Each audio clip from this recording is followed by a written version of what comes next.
जेतवन बौद्ध विहार मध्ये संत रोहिदास महाराज जयंती उत्साहात साजरी। जेतवन बौद्ध विहार छत्रपती शाहू महाराज वसाहत येथे संत रोहिदास महाराज यांची 648वी जयंती मोठ्या उत्साहात साजरी करण्यात आली। या कार्यक्रमात उपस्थित मान्यवरांच्या हस्ते प्रतिमा पूजन करण्यात आलं। सुशांत सातपुते, जयेंद्र सातपुते आणि शेखर सातपुते यांच्या हस्ते संत रोहिदास महाराज यांच्या प्रतिमेचं पूजन करण्यात आलं।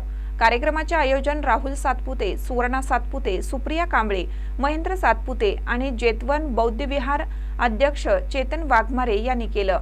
यावेळी सल्लागार मिरासो कांबळे, सचिव सिद्धार्थ फुले, हेमंत कांबळे, प्रमोद कांबळे, शहाजी कांबळे आणि विशाल कांबळे यांनी कार्यक्रमाच्या यशस्वी आयोजनासाठी विशेष परिश्रम घेतलं। या कार्यक्रमात संत रोहिदास महाराज यांच्या विचारावर चर्चा झाली, तसेच सामाजिक समतेचा संदेश देण्यात आला। उपस्थित मान्यवरांनी त्यांचे विचार आत्मसात करून समाजात समानता आणि बंधुभाव वाढवण्याचं आवाहन केलं। कार्यक्रमाला स्थानिक नागरिकांचा मोठा प्रतिसाद मिळाला। महानकर न्यूजसाठी आदी माने, मिरज। ताज्या बातम्यांसाठी महानकरेला सबस्क्राइब करा आणि बेल आयकॉनला क्लिक करा।